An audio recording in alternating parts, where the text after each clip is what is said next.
사랑하는 행복동산 송포교회 성도 여러분, 오늘 너무 잘 오셨습니다.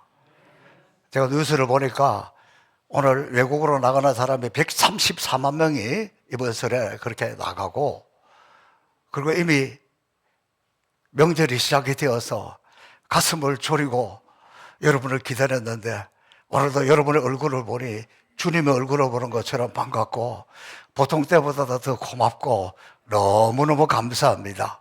오늘 예배를 통해서 하나님 앞에 예배드리고 시작하는 여러분의 명절, 하나님의 큰 은혜와 축복이 있기를 주님의 이름으로 축복합니다. 여러분, 세상이 너무너무 좋아졌습니다. 이번에 설 연휴가 길잖아요. 저희 집은 우리 딸 가정이 독일에 가 있습니다. 그래서 화요일 저녁 6시에 우리 아들네 가정하고 저희하고 같이 드리고, 딸은 인터넷으로 줌으로 그 시간에 만나서 설 예배를 드리기로 했습니다. 가족들이, 자녀들이 외국에 있거나 흩어진 분들 포기하지 마시고 이번 설 명절에 그렇게 예배 드리면 여러분이 그것이야말로 좋은 믿음의 가문을 이루는 기회가 될 줄로 확신합니다. 그리고 저는 이번에 설 명절이 좀 길어서 좋아요.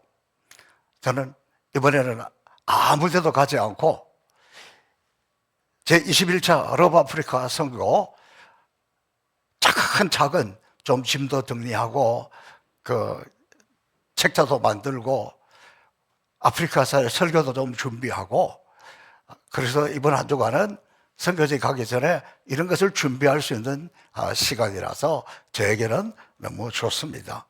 여러분도 이번 명절 정말 하나님의 놀라운 은혜와 또 여러분의 큰 기쁨이 넘치는 그런 명절이 되기를 바랍니다.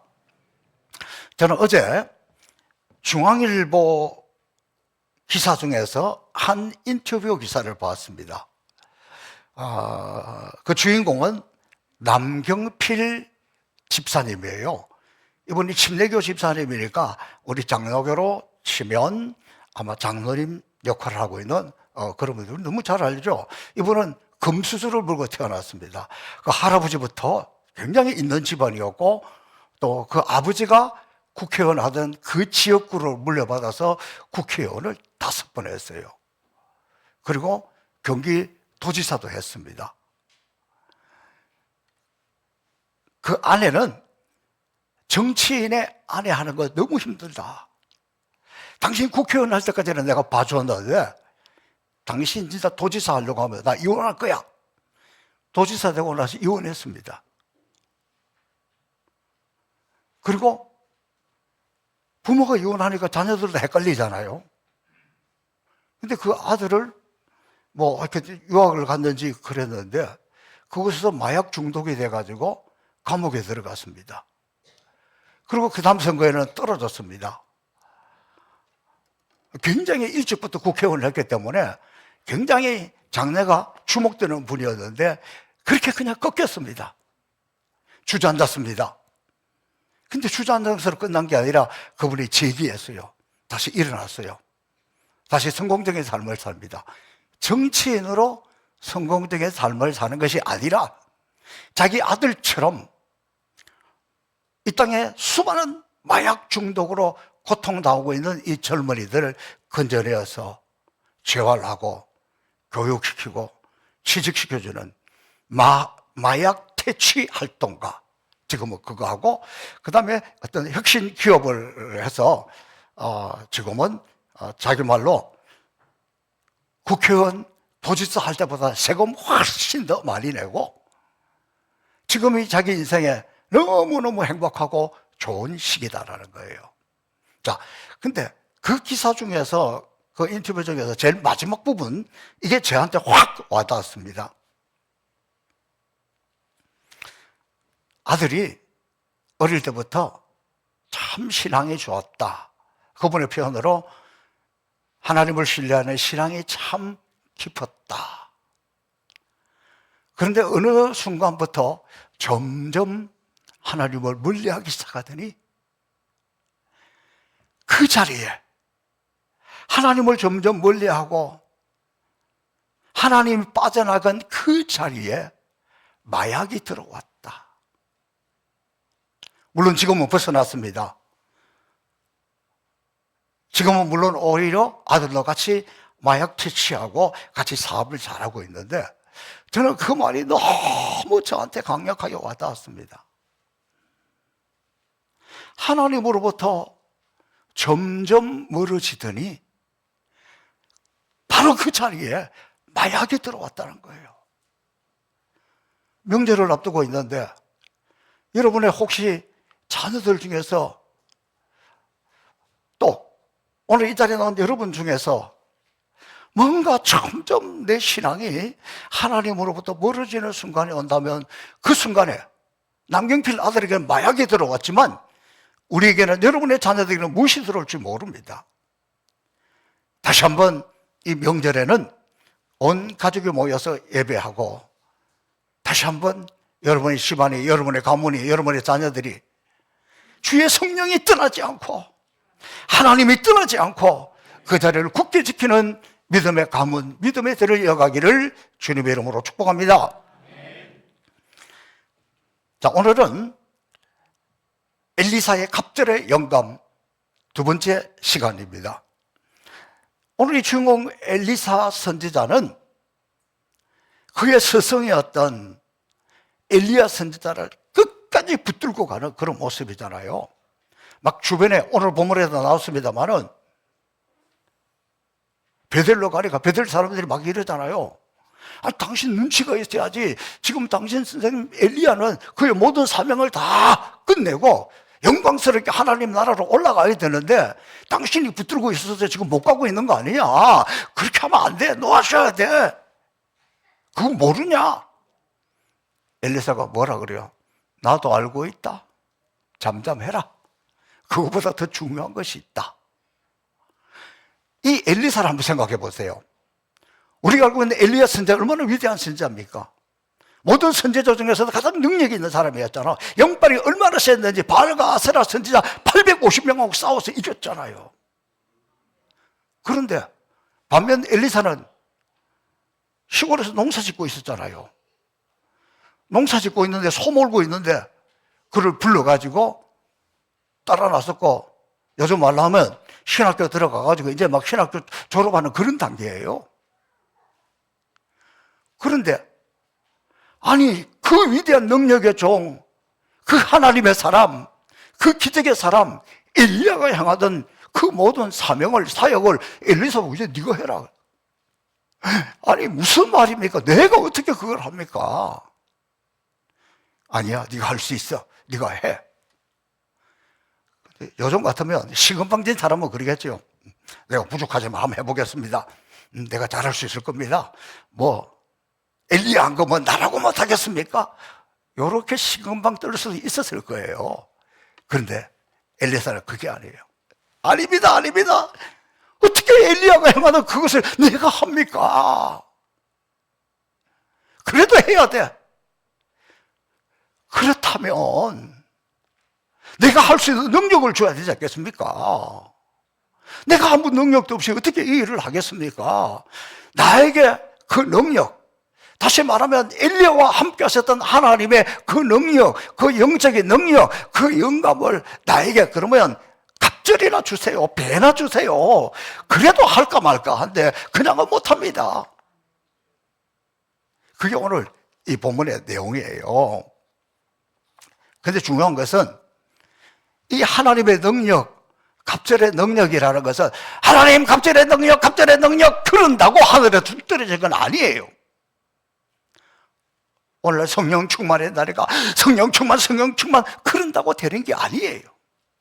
근데 오늘 이 본문은 그걸 하나님의 영감이, 하나님의 능력이 우리 가운데 다가오는 방법들을, 단계들을 설명하고 있어요. 그 첫 번째 과정이 엘리야가 엘리사를 데리고 길갈이라는 곳에서부터 나옵니다. 첫 번째 단계는 길갈을 통과해야 된다. 그럼 도대체 이 길갈이 뭡니까? 이 길갈이라는 것은 아주 중요한 의미가 있습니다. 길가를 통과하려면 이스라엘의 역사 성경을 좀 알아야 합니다. 자, 이스라엘 백성들이 애굽에서 430년 동안 노예 생활을 하다가 하나님 은혜로 벗어났습니다. 벗어나자마자 해방이 되고 자유가 되고 가나안 땅에 들어간 게 아니에요. 22주면 갈 수 있는 그 길을 무려 이들은 40년 동안 광야길을 걸어갑니다. 처음에 홍해를 건너는 것부터 시작해서 광야길을 쭉 40년 동안 훈련이 되었고 건너왔습니다. 이제 마지막 단계 요단강을 건너야 되는데, 그래 이 가나안 땅에 들어가는데 마침 그때 요단강 머리에 엄청나게 불어났습니다. 도무지 건너갈 수 없는 상황입니다.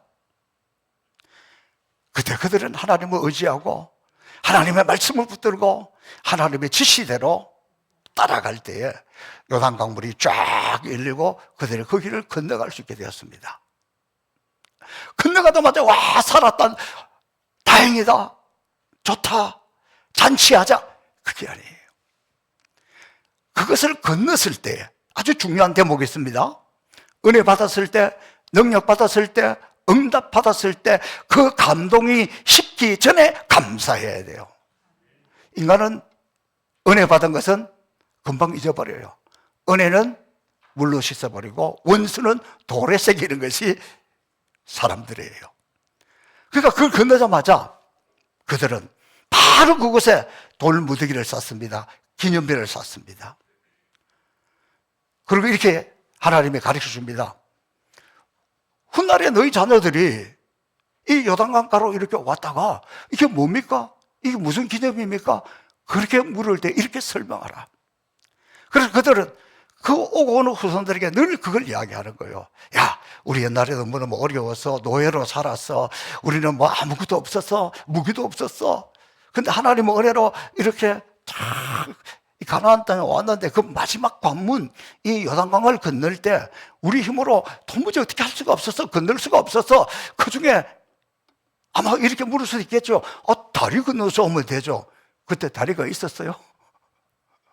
그러니까 우리 힘으로 도무지 건널 수 없는 그곳인데 하나님이 우리를 불쌍히 여기고, 그때 그 순간 우리가 하나님의 능력을 본 거야. 하나님의 명령 앞에 순종하는 순간 쫙 갈라져서 이거 건너왔어. 이 요단강을 건너온 것이 하나님의 은혜고, 또 건너와서 오늘 우리가 이렇게 잘 살게 된 것이 이게 하나님의 은혜야. 우리는 하나님이 아니었으면 이렇게 살 수가 없어. 저는 이럴 때마다 우리 한국 사람들이 생각이 나요. 우리 부모님 세대 사람들의 이야기를 들어보면 다 6.25 때 큰 공을 세운 분이에요. 저는 우리 아버지도 그런 줄 알았어요. 우리 아버지는 6.25 때 총을 맞아서 장단지를 딱 통과해가지고 이 종아리에 배꼽이 2개가 있어요. 들어간 자리, 나간 자리. 그만하면 6.25 때 전공을 세웠다고 할 만하잖아요. 우리 삼촌이 농담 삼아 우리에게 그렇게 이야기를 했는데 나중에 알고 보니까 학도병으로 끌려가서 총 맞고 전쟁 해보지도 못하고 집으로 왔대. 그런데도 나는 우리 아버지가 위대한 6.25의 영웅인 줄 알았다니까. 우리 집에만 그래요? 아이고, 그 위에 세대들은 다 자기가 독립운동 해가지고 우리나라가 독립한 거고, 특별히 저도 군대에 있을 때 보니까 뻥이 세더라고. 다 대단한 집안의 자녀들인데 나중에 알고 보니까 별것도 아니더라고. 제가 우리 이모부 중에 한 분이 시골에서 뭐 이렇게 농 같은 거 만들고 가구 같은 거 좀 만드는 기술이 있었어요. 도저히 이래가지고 못 살겠다. 그래가지고 그 연장 가방 하나를 딸랑 들고 서울로 왔습니다. 지금 목동 있는 거기에서 이 가구 공장을 해가지고 좀 자수성가했어요. 나중에 광명시의 시장 옆에다가 딱 4층짜리 빌딩을 짓고 좀 그래도 우리 집안에서 뻔듯하게 잘 사는 분이 되었습니다. 저는 지방에 있어서 우리가 서울 오면 이모 집에 가잖아요. 몇 년에 한 번씩 가면 그때마다 우리 이모부가 뭐라고 이야기한 줄 알면, 야야 내 이야기 좀 들어봐. 내가 말이야 서울 올 때 요 가방 요거 하나 딸랑딸랑 들고 왔는데 내가 얼마나 연구했는지 몰라. 내가 얼마나 노력했는지 몰라. 나는 그 돈 버는 재미 때문에 맨날 간장에 밥 비벼 먹고 고추장에 밥 비벼 먹고 오늘 여기까지 왔어. 나 어때? 대단하지? 그 이야기예요. 제가 몇 번 들었을까? 갈 때마다 들었어. 그러면 한국 사람이 만약에 그 현장에 있었다면 뭐라고 그랬을까? 야야, 너희들 모를 거야. 우리 이 요단강 건널 때 내가 발을 쫙 내디니까 이 광이 쫙 갈라지고 그때 나 아니었으면 못 건넜어. 여기 보니까 한 70%는 그럴 가능성이 많은 분들이에요. 근데 이분들은 그렇게 하지 않았다니까. 오직 하나님, 그 하나님의 능력으로 건너왔다. 그 기념비를 세워놓고 그 하나님을 간증하는 거예요. 근데 오늘 이 본문의 길가는 더 중요해요. 요단강 건너왔으니까 딱 기념비 세웠으면 됐잖아요. 그런데 거기에서 조금 가면 이 길가라는 지역이 있는데, 길가라는 이 지역은 산 언덕에 있는 도시예요. 그리고 그것이 진지를 구축했습니다. 이제는 누가 쳐들어와도 막을 수 있는, 다시 말하면 생활이 안정이 되었고 좀 괜찮아졌습니다. 평안해졌습니다. 우리 같으면 좀 평안해지면 어떻게 할까? 아이고, 설명 안 해도 그림이 작작 나오죠. 골프도 하고 뭐도 하고 누가 된 것처럼 나도 이렇게 어색하시는 분들 계시는데 그랬을 거예요. 중요한 것은 잘 되었을 때, 안정이 되었을 때, 평안할 때에 그때 이들이 또다시 기념비를 세웠다니까. 그 기념비가 길갈에서 세운 거고, 오늘 이 지명이 바로 그 길갈이에요. 이 길갈의 뜻이 뭐냐 그러면 수치가 굴러갔다, 부끄러움이 다 사라졌다. 그들이 그곳에서 비로소 하나님 앞에 고백하기를, 하나님 너무너무 감사합니다. 여기에서 비로소 우리 가운데 있는 부끄러움도 수치도 어리석은 것도 나약한 것도 다 굴러갔습니다. 안정되었을 때, 잘 되었을 때, 평안할 때 이 기념비를 세웠다는 것이 너무너무 중요하다는 거예요. 사람은요, 우리 모두 마찬가지예요. 어렵고 힘들 때는 전부 여지없어서 손 들고 옵니다. 주여 주여 하다가 좀 괜찮아지면 나요, 우리 이모부처럼 내가 어째가지고 여기까지 온 줄 아냐? 이러기 쉬운 거예요. 그런데 이스라엘 사람들, 하나님의 백성들은 그게 아니에요. 고통 속에 있을 때도, 어려움 속에 있을 때도 뿐만 아니라 괜찮아졌을 때에, 좀 살게 되었을 때에, 안정되었을 때, 그때 다시 한번 기념비를 세우면서 오늘 우리가 이렇게 안정된 것은, 오늘 우리가 이렇게 괜찮게 살게 된 것은 이게 다 하나님의 은혜야. 은혜 아니면 살 수 없네. 지금까지 지내온 것 중에 크신 은혜라. 그런 지금 고백을 하고 있다는 거 아닙니까? 이것이야말로 한마디로 말하면 요단의 기념비, 길갈의 기념비, 이것을 우리는 믿음의 기념비라고 이야기합니다. 그리고 이것은 기념비를 세우고 끊임없이 그 후손들에게 그것을 가르치는 거예요. 요즘 우리 같으면 그렇게 하겠죠? 아유, 우리가 들어보니까 우리 할아버지 때 또 그 밑에 그렇게 고생을 했는데 어떻게 이렇게 오늘 잘 살게 되었습니까? 이거 전적으로 하나님의 은혜야. 나는 힘들 때마다, 나는 어려울 때마다 우리 교회 행복의 동산 송폭에 그 올라가고, 우리 교회는 가보면 밤이고 낮이고 1년 12달 봄장도 다 열어놓고 저기도 다 열어놓고 기도하기 너무 좋아. 내가 어떤 때는 저 찬양대실 거기서 기도하고, 어떤 때는 본당에 가서 기도하고, 어떤 때는 여기 가서 기도했더니 어느새 세월이 지나면서 하나님 우리에게 은혜를 베풀어 주셔서, 하나님 우리에게 복을 베풀어 주셔서 우리가 여기까지 온 거야. 이게 바로 길갈의 기념비예요. 중요한 것은 내가 아무 경험도 없이, 내가 아무런 능력도 없이, 내가 아무런 응답도 없이, 야, 길갈의 기념비를 세워야 돼, 갑절의 능력을 받아야 되고 갑절의 영감을 받아야 돼, 말 됩니까? 안 되잖아요. 내가 먼저 이 믿음의 기념비가 있고, 내가 이 길갈의 기념비가 있을 때, 그래 맞아, 이 기념비도 없고 이 체험도 없으면서 야, 목사님이 설교한대 그러더라? 그러면 자녀들이 뭐라 그럴까? 아, 그러세요? 아버지, 어머니 열심히 나가세요. 열심히 나가세요. 나는 나더러 살 테니까. 길간의 기념비가 없으면 갑절의 능력, 갑절의 영감이 되지 않고 전달이 안 돼요. 내가 체험해야 전달된다. 내가 체험해야 전달된다. 시작. 내가 그렇게 살아야 전달된다. 그래요. 저는 우리 교회 길간의 기념비가 있다면 그거는 아프리카 선교라고 생각합니다.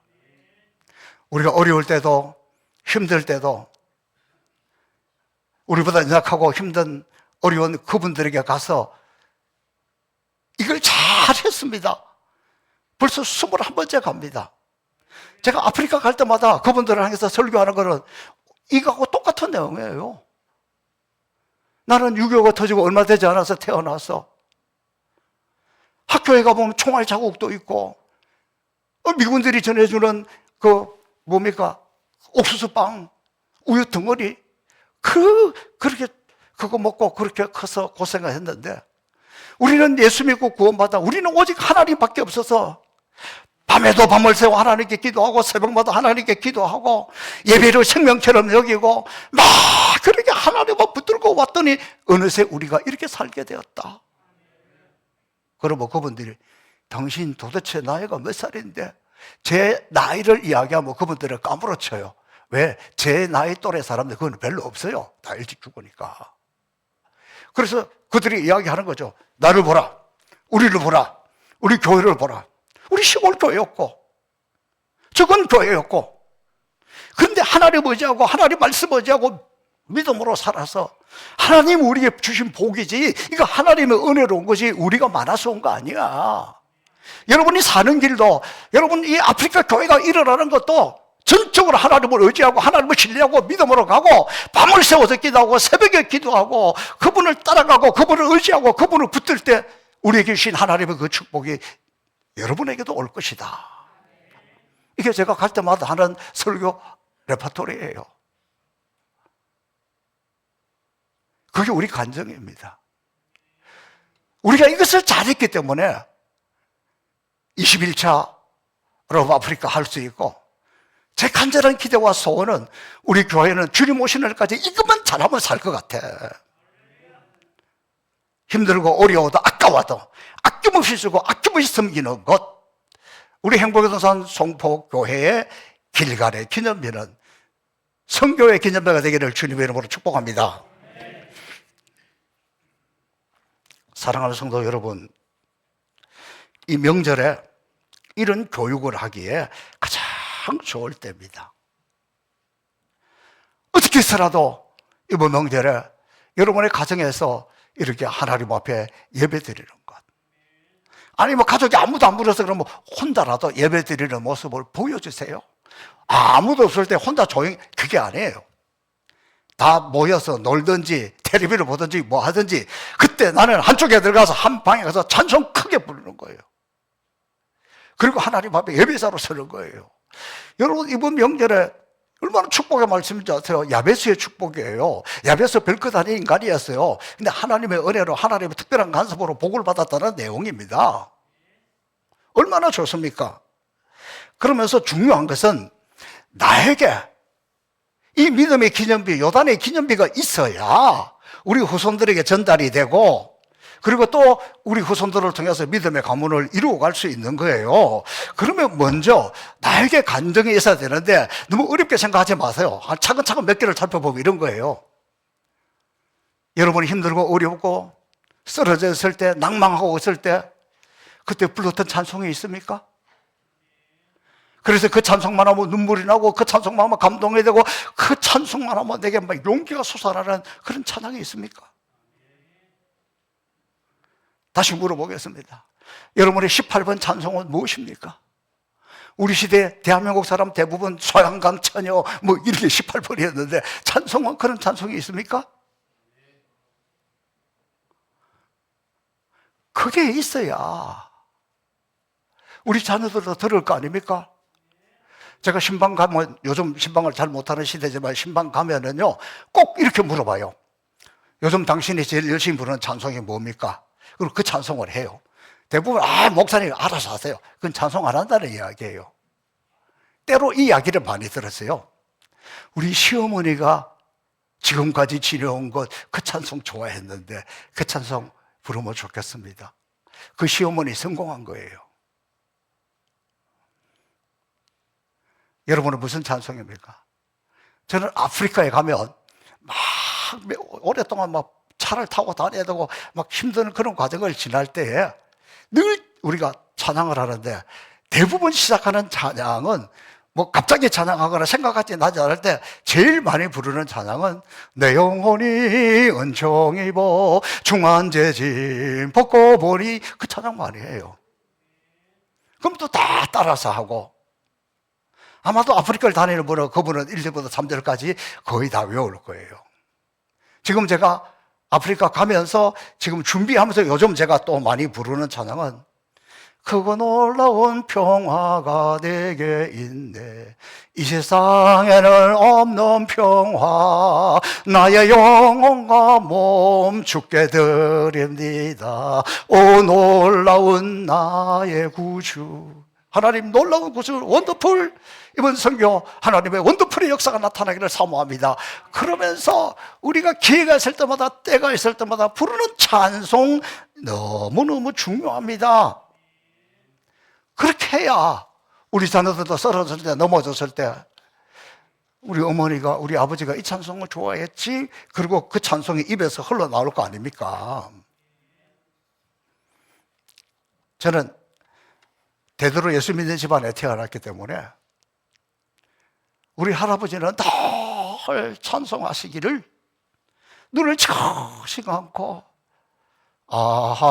하나님의 은혜로 있을 데 없는 자 우리 아버지는 성대가 너무 좋아요.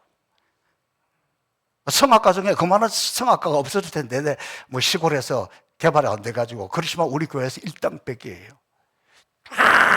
얼마나 우렁차게 하는데 왜 우리는 그것을 못 받았는지는 모르겠지만 우리 아버지도 하나님의 은혜로 있을 데 없는 자 저도 늘 그 찬송을 듣고 자랐기 때문에 늘 그 찬송 좋아하는 거예요. 때로는 매주 부르고 싶은데 여러분 눈치가 보여서 매주 안 해서 그렇지. 여러분 제가 우리 교회 와서 지금 목회한 지 22년 지나가고 뭐 23년 차 이렇게 되어가고 있는데 우리 교회 마지막 결단의 찬양이 뭔지 아십니까? 나의 힘이 되신 여호와여 내가 주님을 사랑합니다. 계속 그것만 하니까 좀 결단의 찬송을 바꿔볼까 하는 마음이 들 때도 있어요. 그래서 바꾸려고 하면 그 찬송을 하면 감동이 되고 그 찬송을 하면 눈물도 나고 막 은혜가 솟아나는데 그만한 게 잘 생각이 안 나. 그러다 한 10여 년 전에 그래도 좀 바꿀까 생각을 하고 있는데 누가 저한테 전화가 왔어요. 우리 교회 다니던 한의사인데 교회를 집 가까이로 떠나갔습니다. 어느 날 전화해가지고 그 목사님 마칠 때 부르는 찬송 그게 자꾸 내가 생각이 나는데 찬송가 몇 장인지는 모르겠대. 그래서 몇 장은 아니고 우리가 즐겨 부르는 복음송인데 그러면서 제가 그 악보를 보내준 거 있어요. 그리고 지금까지 하고 아마 은퇴할 때까지 그럴 것 같아. 이게 우리 가운데 있으면 우리의 영이 살아납니다. 뿐만 아니라 나를 지배하고 나를 붙들고 나를 이끌어가는 그런 말씀이 있습니까? 뭐 우리 어릴 때는 무조건 요한복음 3장 16절을 많이 해서 그건 다 외우고 살았는데 요즘 뭐 성경 암송하는 시절도 아니고 그런데 그래도 여러분 헷갈릴 때마다 딱 찾는 것 힘들 때마다 딱 찾는 것 그때마다 번쩍하는 것 근데 우리 성도들 참 대단해요. 말씀 뽑기는 얼마나 좋아하는지 몰라요. 그리고 교회 못 나와서도 다음에 와서도 그건 찾아서 가. 외우세요? 그 말씀 간직하세요? 그 말씀이 진짜 힘이 됩니까? 저는 제가 제일 좋아하는 소위 말하는 18번 말씀이 있어요. 로마서 8장 28절 아마 우리 성도들 다 외울 것 같아. 하도 자주 하니까 우리가 그니와 하나님을 사랑하는 자 곧 그 뜻대로 부르심을 입은 자들이라는 모든 것이 합력하여 선을 이루느니라. 목회하다 보면 힘들게 하는 사람이 있습니다. 상황 자체가 어려울 수도 있습니다. 때로는 고통스러울 때가 있습니다. 때로는 피하고 싶을 때가 있습니다. 그래도 그때 나는 사람을 보지 않아요. 나 힘들게 하는 사람 보지 않아요. 그래, 당신은 어떠는지 몰라도 하나님은 이 모든 것이 합력하여 선을 이룰 거야. 이 말씀은 저에게 만병통치약입니다. 어떤 상황에도 이 말씀 갖다 붙이면 무조건 되는 거예요. 제가 이런 말씀이 있다면 여러분도 평생에 붙들 말씀, 마지막 죽는 순간에도 여러분 후손들에게 나는 이 말씀 붙들고 살았다 고백하는 말씀의 길갈이 있기를 축복합니다. 찬송도 그런 게 있어야 되고, 기도도 그런 것이 있어야 되고, 우리 교회는 선교가 그거잖아요. 더 중요하고 중요한 것은 기도의 기념비예요. 저희 할아버지는 기도를 얼마나 열심히 하고 눈물을 얼마나 많이 흘렸는지 옛날 마루바닥 우리 할아버지 기도하는 그 장소에 눈물 자국의 피일이 정도였어요. 교회 전설이었습니다. 여러분, 여러분의 자녀들은 여러분을 좋게 생각하는 경향이 있어요. 제가 어떤 때 깜짝 놀랄 때가 있어요.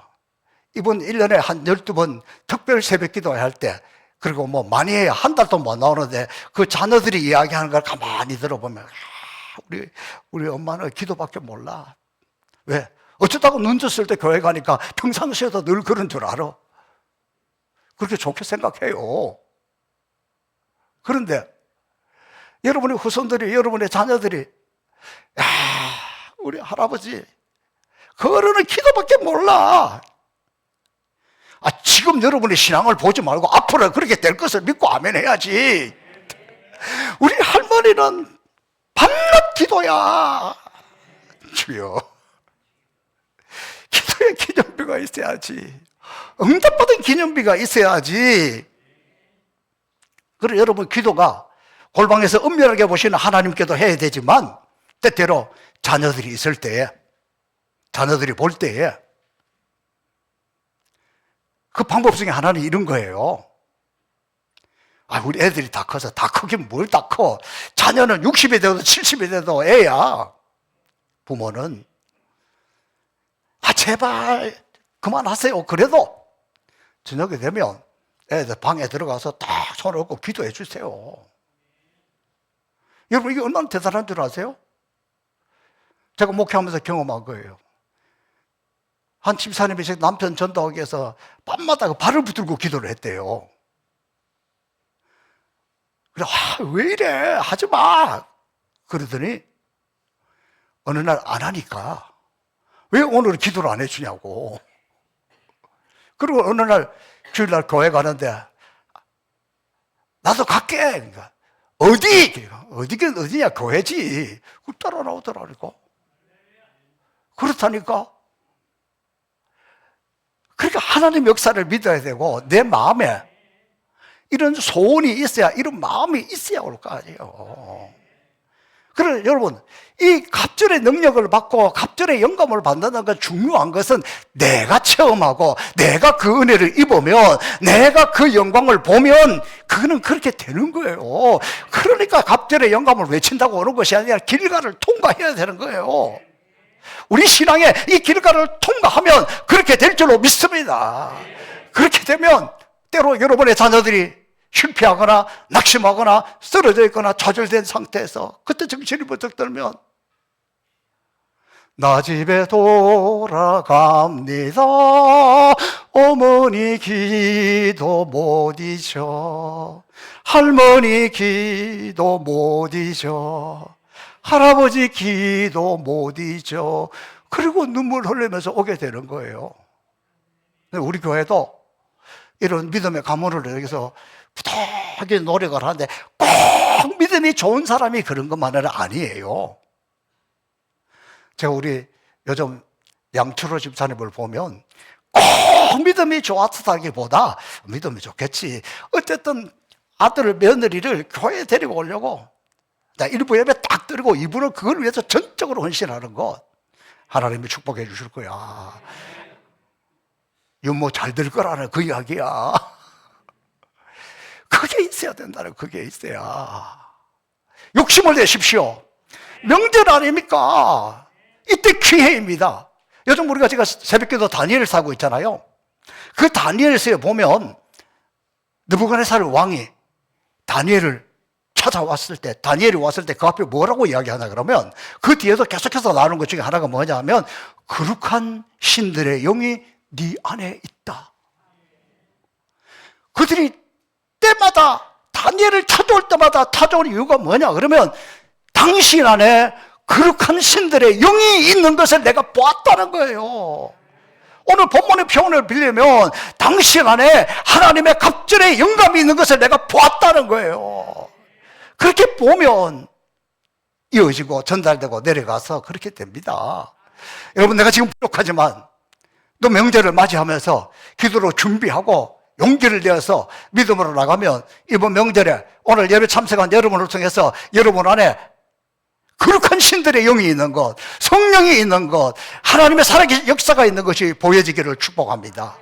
그리고 이 명절에 여러분 가문이 다시 한번 이렇게 믿음으로 일어서고 이 길갈의 기념비를 통과하는 그런 기회가 되시기를 주님의 이름으로 축복합니다. 살아계신 아버지 하나님 감사합니다.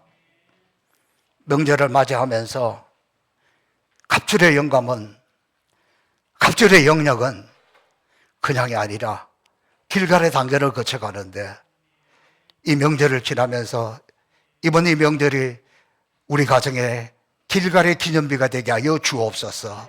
예수님 이름으로 축복하며 기도하옵나이다. 아멘.